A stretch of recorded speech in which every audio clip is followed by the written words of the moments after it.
Solve this in 60 seconds, and I'll wire you $155 million tonight, the billionaire said with a thin smile that suggested the outcome had already been decided.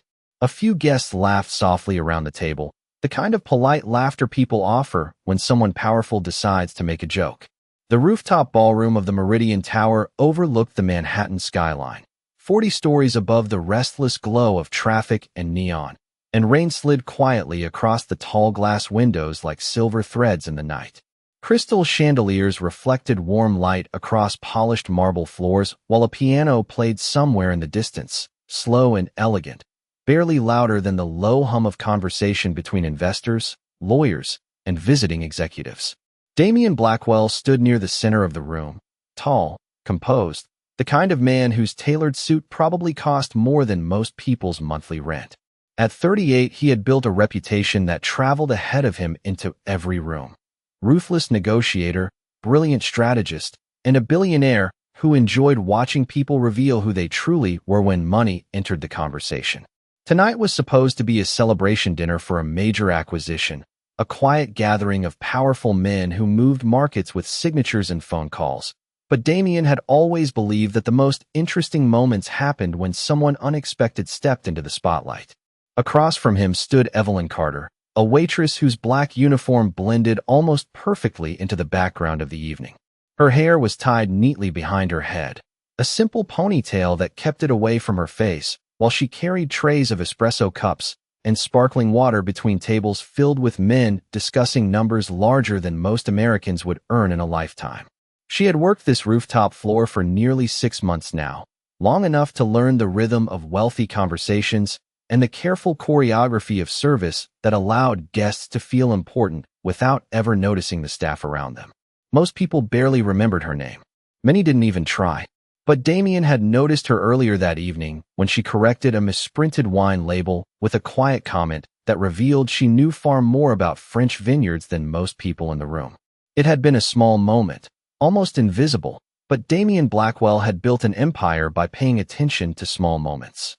Now he slid a folded sheet of paper across the table toward her, the crisp white page covered with dense mathematical symbols and handwritten variables. A few of the guests leaned closer out of curiosity.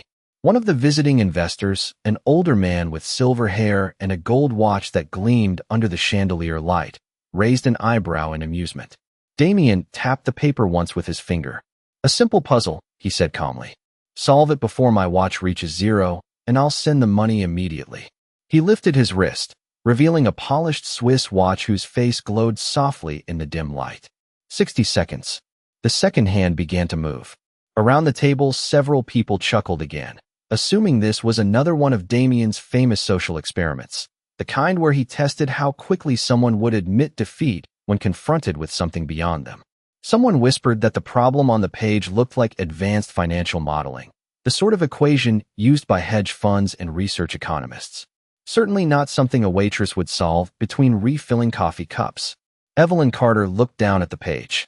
She did not laugh. She did not protest.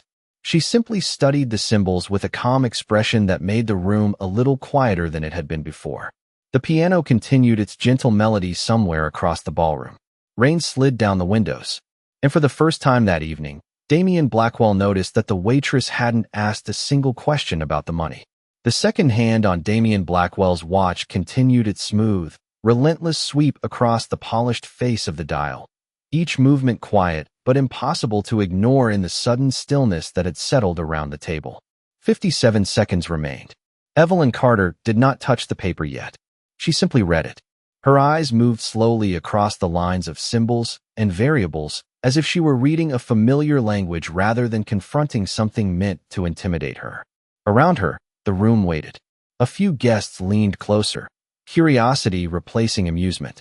Someone near the bar whispered that Damian had used that exact equation during a hedge fund recruitment test years ago, and that even experienced analysts had struggled with it for hours. 49 seconds. The piano player shifted to a softer melody, unaware that the quiet center of attention had drifted away from the stage and toward a small table near the window where a waitress stood studying a billionaire's challenge. Damian watched her carefully now. At first, he had expected embarrassment or nervous laughter, the normal reactions people displayed when confronted with something they could not solve. But Evelyn showed neither. Her posture remained calm, shoulders relaxed, one hand resting lightly against the table while the other held the pencil she had taken from the pocket of her apron. 42 seconds. She finally moved. The pencil touched the paper with a soft scratch that only Damien could hear from where he stood. She wrote a short line beneath the first equation, then paused again, tilting her head slightly, as if reconsidering something deeper than the surface of the problem. A man across the table quietly cleared his throat. Another guest glanced toward Damien, waiting to see whether the game would end with polite laughter or with the waitress apologizing for trying. Damien did not interrupt. Something in Evelyn's stillness had replaced his earlier amusement with a sharper kind of curiosity. 36 seconds. She wrote again, this time faster, her pencil moving with a rhythm that suggested confidence rather than guesswork. Damien felt a faint shift in the air of the room, the subtle change that happens when people realize an unexpected outcome might actually occur. The silver-haired investor who had laughed earlier leaned forward, squinting slightly as if he wanted to see the page from across the table. 30 seconds. Evelyn stopped writing and looked back at the first line of the equation. Then she did something no one expected. She crossed out a small symbol near the beginning of the problem and replaced it with another variable entirely. Several people exchanged puzzled looks. One of the younger executives whispered that altering the assumption would invalidate the entire structure of the model. Evelyn seemed to hear the whisper but did not respond. She simply finished the next line, turned the paper slightly toward the light, and wrote two final numbers beneath the equation. 23 seconds. The pencil stopped moving. Evelyn placed it gently on the table beside the paper. She did not push the page back toward Damien.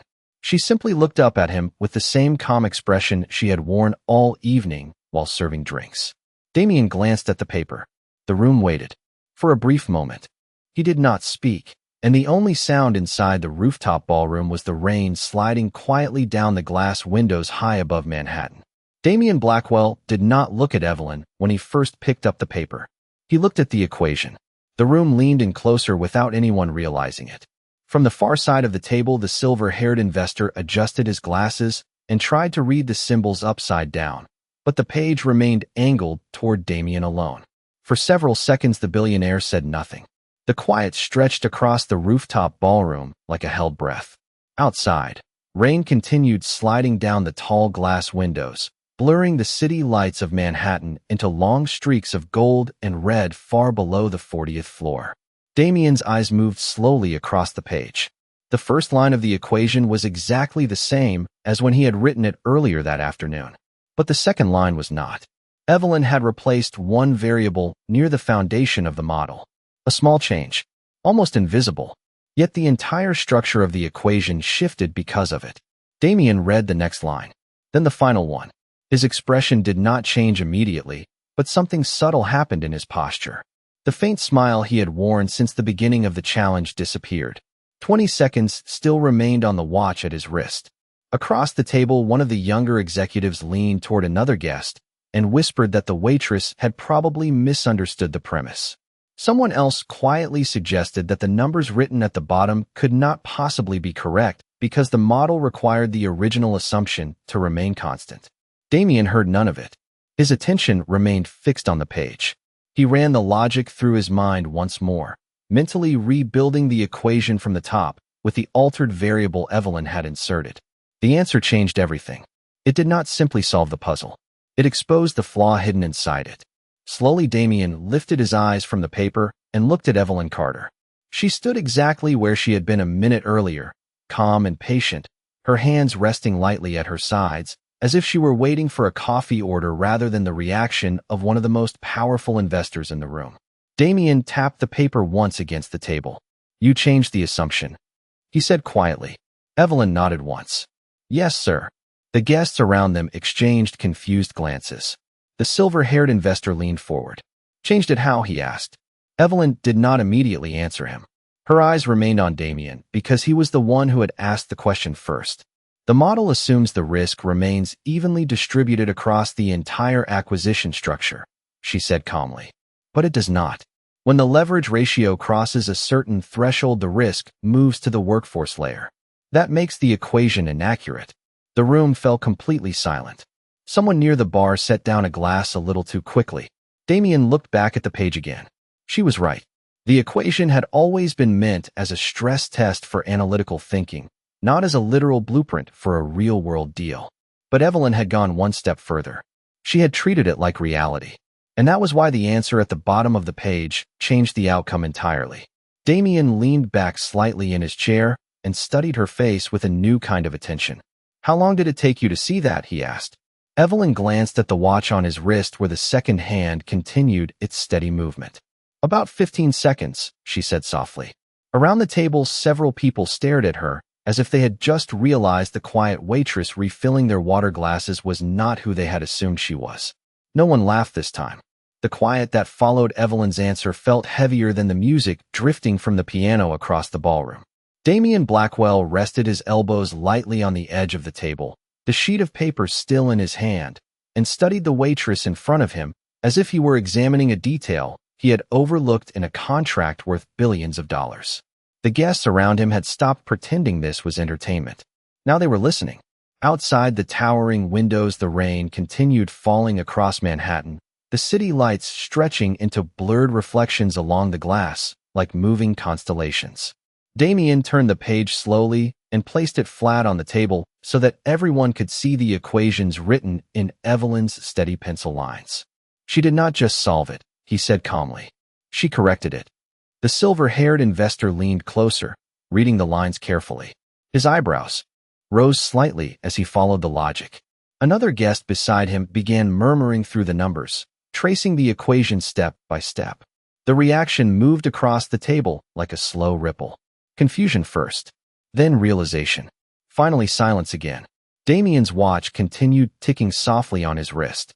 15 seconds remained. Evelyn did not look at it. She had already stepped half a pace back, the instinctive movement of someone returning to the quiet invisibility expected from staff. Damien noticed that too. "Wait," he said, lifting his hand slightly before she could turn away. Evelyn stopped, but did not step closer again. The billionaire looked down once more at the numbers she had written beneath the corrected equation. They were precise. More than precise. They were elegant in the way a solution becomes elegant when the person writing it understands the deeper structure of the problem. Damien had seen thousands of financial models in his career. Most were efficient. Very few were elegant. "Where did you learn this?" he asked quietly. Evelyn hesitated for a moment, as if deciding how much truth belonged in a room like this. Around the table, several guests leaned forward with open curiosity now, no longer trying to hide their interest. She glanced briefly at the paper before answering. "I studied applied mathematics," she said. "A few years ago." Someone near the end of the table blinked in surprise. The younger executive who had whispered earlier shifted in his chair, clearly recalculating his first impression of the quiet waitress carrying coffee trays. Damien's eyes narrowed slightly with interest rather than skepticism. "Which university?" he asked. Evelyn's expression remained calm. "Columbia," she replied simply. The name moved across the table like a quiet signal. The silver-haired investor nodded slowly, as if something now made sense. Damien leaned back in his chair, the corners of his mouth lifting in the faintest trace of a smile, though it was no longer the confident amusement he had worn earlier that evening. This smile carried something else. Respect. Curiosity. Perhaps even a hint of disbelief. "Then why?" he asked, gesturing lightly toward the tray of untouched espresso cups beside her. "Are you working here?" Evelyn did not answer immediately.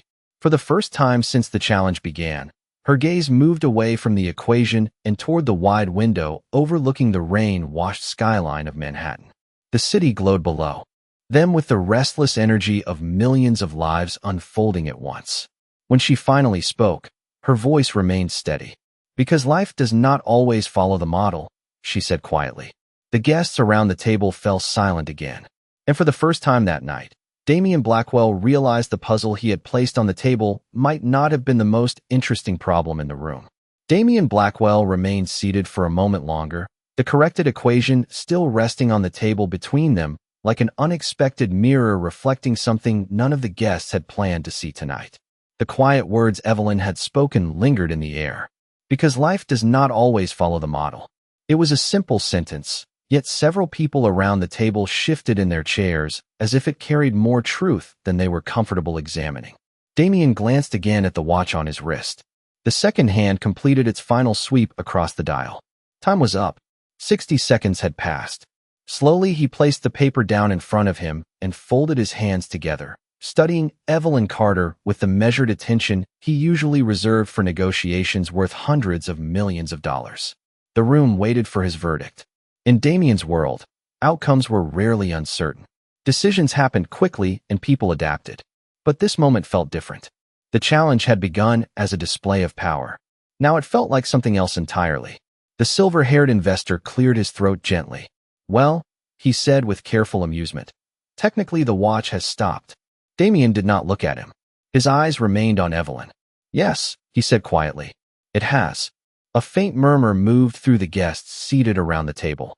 Someone whispered the amount again under his breath, as if repeating the number might make it sound less surreal. $155 million. Damien leaned forward slightly and slid the paper toward Evelyn again. "You solved it," he said. Evelyn shook her head once. "I corrected it," she replied calmly. The corner of Damien's mouth lifted again, but this time the smile held no arrogance. Only recognition. "Fair enough," he said. He reached into the inside pocket of his suit jacket and removed his phone. Several people at the table instinctively leaned closer, sensing that something unusual was about to happen. Damien opened a banking application. With the same casual precision he used when approving multi-billion-dollar acquisitions. The screen reflected faintly in the polished surface of the table. Evelyn noticed the movement and immediately lifted her hand slightly. "You do not need to do that," she said quietly. Damien paused mid-motion and looked up at her. "Do not need to," he repeated. That was the agreement. Evelyn's expression remained composed, but there was a quiet firmness in her voice now. "It was a demonstration," she said, "not a transaction." Around the table, several of the guests exchanged surprised looks. Damien lowered the phone slowly, studying her again with growing curiosity. Most people in that room would have reacted very differently to the number he had spoken earlier. Many of them had spent entire careers chasing sums far smaller. Yet the waitress standing in front of him appeared completely unmoved by it. The billionaire tapped the screen of his phone once and then set it down beside the paper instead of completing the transfer.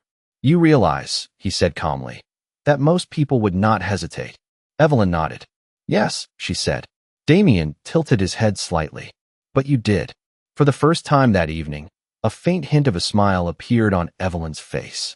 It was small, almost invisible, but genuine. "Because the equation was not really about the money," she said softly. The guests around the table remained silent. Damien leaned back in his chair again, his attention fully captured now by the quiet waitress who had just declined a fortune without raising her voice. And somewhere deep in the back of his mind, a realization began to form.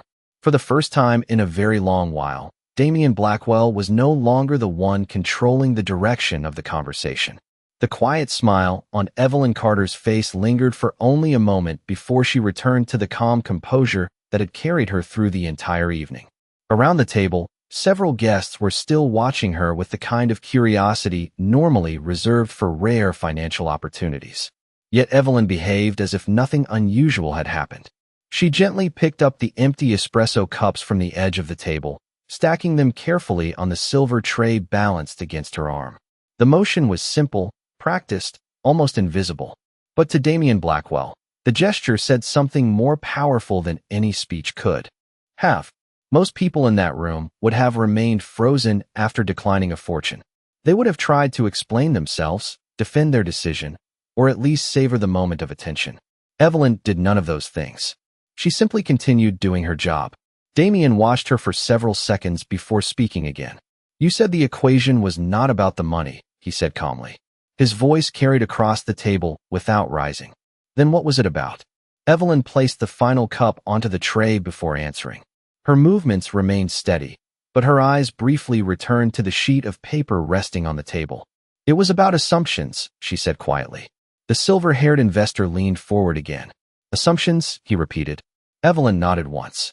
"The model assumed that risk stays evenly distributed," she explained. "But real systems rarely behave that way.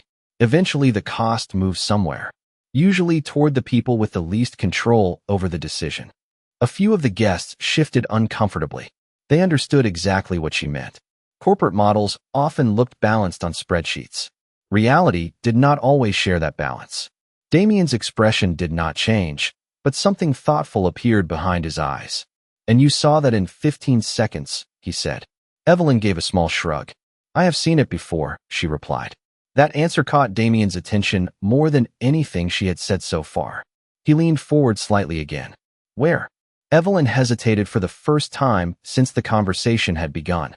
Not out of fear, more like someone deciding how much of a story belonged in a room filled with strangers. Finally, she spoke. "My father used to build models like this," she said softly. Several guests exchanged quick glances. Damien remained silent, letting her continue.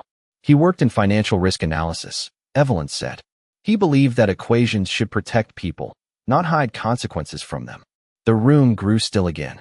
The quiet piano music drifting through the ballroom now sounded distant, almost reflective. Damien looked back at the corrected equation on the table. For the first time, he studied it not as a puzzle, but as a message. Evelyn had not simply changed a variable. She had changed the perspective of the entire model. "And where is your father now?" Damien asked gently. Evelyn's expression remained composed, but her voice softened just slightly. "He passed away 5 years ago," she said. No one spoke for several seconds after that. The rain outside continued tracing quiet paths across the tall windows overlooking Manhattan. Damien finally leaned back again, folding his hands together as he studied the woman standing across from him. The billionaire who had entered the evening expecting entertainment now understood something far more interesting had happened. He had not tested a waitress. Instead, he had just discovered someone who understood the consequences behind the numbers that built his entire empire. The mention of her father lingered over the table like a quiet echo. For several seconds, no one spoke. The guests who had come expecting an evening of polished conversation and expensive wine now found themselves listening to something far more personal than financial strategy. Damien Blackwell slowly lifted the sheet of paper again and studied the equation one more time. But this time, he was not looking for the mathematical elegance. He was looking at the small correction Evelyn had made near the beginning of the model. One symbol, one change, yet it had altered the outcome completely. Damien placed the page back down and folded his hands together. "What was his name?" he asked. Evelyn looked at him with the same calm expression she had carried all evening. "Daniel Carter," she replied. Something flickered in Damien's memory. Not a full recollection yet, but the faint recognition of a name he had encountered long ago in financial journals and risk analysis papers. The silver-haired investor seemed to experience the same realization at the same moment. He straightened slightly in his chair. "Daniel Carter," he repeated slowly. "The systems analyst?" Evelyn nodded once. "Yes." The investor exchanged a brief glance with Damien before looking back at the paper on the table. "Your father wrote one of the early stability models after the market crash 15 years ago," he said. "I remember reading it. He argued that companies should calculate social risk alongside financial leverage." Evelyn's voice remained steady. That was his belief. The investor leaned back again, clearly impressed. "Most people dismissed that idea at the time," he said quietly. "They said it was idealistic." Evelyn did not argue with him. She simply lifted the tray of cups slightly higher against her arm. "He said equations are only as honest as the assumptions behind them," she replied. Around the table, several of the guests absorbed those words in thoughtful silence. Damien leaned back in his chair again, studying her more carefully now. The earlier curiosity in his expression had deepened into something else. "Respect. I read that paper years ago," he said slowly. "Your father proposed that risk models should protect employees during large corporate restructuring." Evelyn nodded. "Yes." Damien looked down at the corrected equation again. "And tonight you just proved that his logic still applies." Evelyn did not respond immediately. Her gaze drifted toward the window again where the rain continued sliding across the glass high above Manhattan. Finally, she spoke. "He believed numbers should serve people," she said quietly. "Not the other way around." The words settled heavily across the table. Damien Blackwell had built an empire by mastering numbers. Deals, leverage ratios, acquisition strategies, complex financial instruments that allowed capital to move faster than ever before. Yet in that moment, he realized something unexpected. The waitress standing in front of him understood the deeper meaning behind those numbers in a way many executives never did. Damien reached forward again and turned the paper so it faced Evelyn. "You know," he said thoughtfully, "most analysts would have tried to impress everyone here by solving the equation exactly as it was written." Evelyn looked at the page. "That would have been easier," she admitted. Damien nodded slowly. "But you chose to challenge the premise instead." Evelyn met his gaze again. "Because the premise was wrong," she said simply. For the first time that evening, a quiet laugh escaped Damien's breath. Not mocking, not arrogant, just honest appreciation. The billionaire who had intended to test someone else now realized he had just encountered a mind capable of challenging the foundations of his own thinking. The quiet laugh from Damien Blackwell faded slowly, but the shift it created in the room did not disappear. Something subtle had changed in the atmosphere around the table. The earlier amusement that had filled the evening had been replaced by a different kind of attention, the kind that appears when intelligent people realize they are witnessing something unexpected.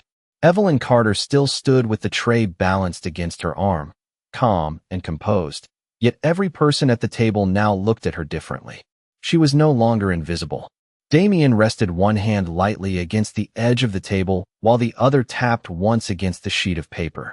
The corrected equation remained between them like a quiet piece of evidence. "Your father believed equations should protect people," Damien said thoughtfully. "Do you believe that too?" Evelyn did not answer immediately. Her gaze drifted again toward the window where Manhattan stretched out beneath the rain like a living map of lights and moving streets. Somewhere far below, taxis moved through intersections and office buildings glowed with the late hours of thousands of quiet decisions being made. When she finally spoke, her voice remained steady. "I believe numbers reveal priorities," she said softly.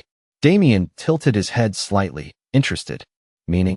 Evelyn looked back at the table. "If a model ignores the human cost, then it is not really neutral," she explained. "It is simply choosing a different side." The silver-haired investor leaned back in his chair, absorbing that idea with a thoughtful nod. A younger executive nearby glanced at Damien, as if waiting to see how the billionaire would respond to being challenged so calmly. But Damien did not appear offended.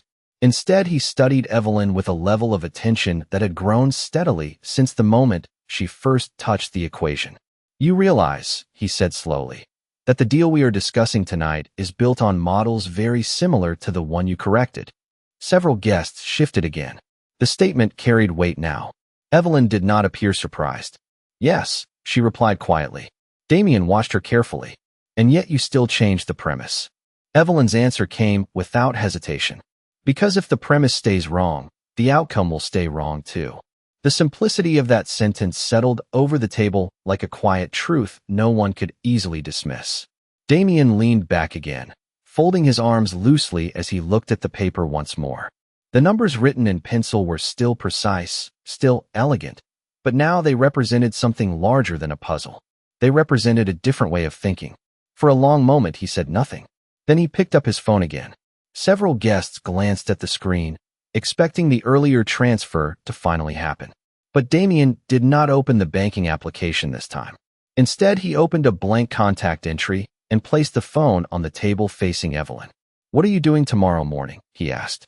The question surprised several people at the table. Evelyn looked at the phone, then at Damien. "Working," she answered simply. Damien gave a small nod as if he had expected that answer. "What time does your shift end tonight?" he asked. Evelyn hesitated briefly before replying. 11:30. Damien tapped the screen once and then slid the phone a few inches closer to her. "Write your number," he said calmly. "I would like to continue this conversation somewhere quieter." Around the table, several guests exchanged curious glances. The billionaire who had begun the evening testing a waitress with a puzzle was now clearly interested in something far more serious than entertainment. Evelyn looked down at the phone for a moment. Then she slowly reached for the pencil still resting beside the equation. For a few seconds, Evelyn Carter did not move. The pencil remained resting lightly between her fingers while the phone on the table reflected the warm chandelier light above them.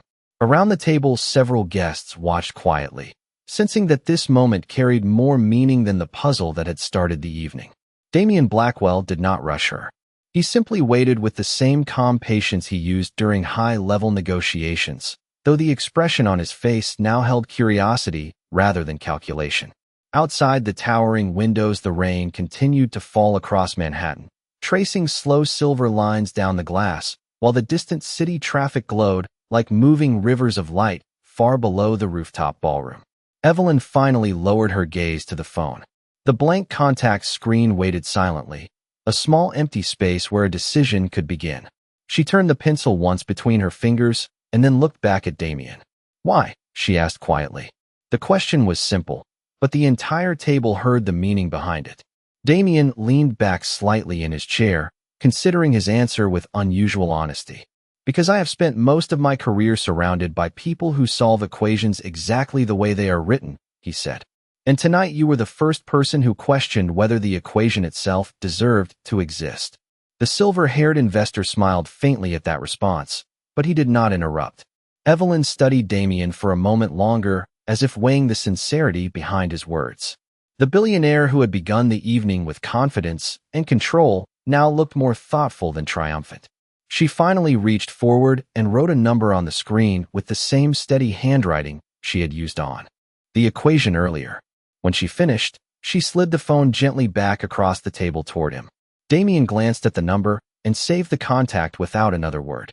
The guests around the table began to relax again, the tension dissolving into quiet conversation as glasses were lifted and the piano music regained its place in the background of the evening. But Damien remained focused on Evelyn for one last moment before she stepped away. "You know," he said thoughtfully, tapping the sheet of paper one final time, "you never answered the original challenge." Evelyn paused beside the table, the tray balanced against her arm once again. "Which part?" she asked. Damien looked at her with a faint smile that no longer carried arrogance. "The part about the money." Evelyn glanced briefly at the equation before meeting his eyes again. "I did answer it," she said softly. Damien raised an eyebrow. Evelyn gestured toward the corrected variable near the beginning of the model. "If the assumption changes," she said, "the outcome changes." For a moment, Damien simply stared at her. Then he nodded slowly, understanding exactly what she meant. She had not refused the fortune because she did not understand its value. She had refused it because the premise behind the challenge had never been the right equation to begin with. Evelyn Carter turned and continued across the ballroom, disappearing back into the quiet rhythm of servers moving between tables. But the sheet of paper remained on the table in front of Damien Blackwell, the small pencil correction still visible under the chandelier light. And for the first time in many years, the billionaire found himself looking at numbers not as tools for winning, but as questions about what kind of outcomes they were truly meant to create.